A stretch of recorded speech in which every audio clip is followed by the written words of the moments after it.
来修一台海尔的挂机。这台空调呢，刚才试了一下，一会儿制冷，一会儿就停机，反复的启动了2次，感觉到这个应该是外机的故障，然后就直接打开外机查看，然后打开后就发现外机的扇叶片断掉了一个，直接卡在风扇扇叶与外壳的缝隙里面，导致这个压机保护，然后启动了一下又保护了，温度过高又保护了。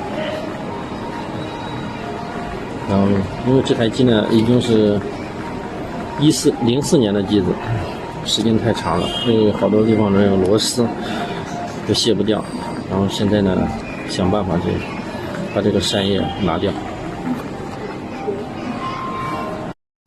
好了，这个去这个扇叶真的特别费劲，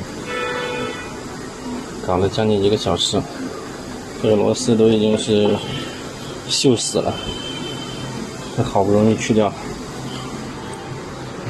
现在去换一个扇叶，然后把风机电容换一下。现在扇叶买回来了，待会儿我们就把它换掉，已经更换上了。现在我们开机试一下。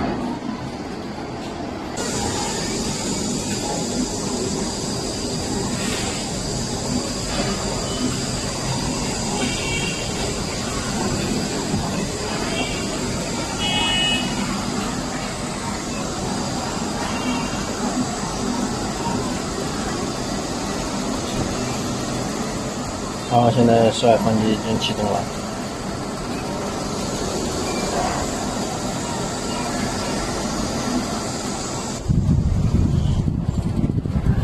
好，现在出风口已经凉了。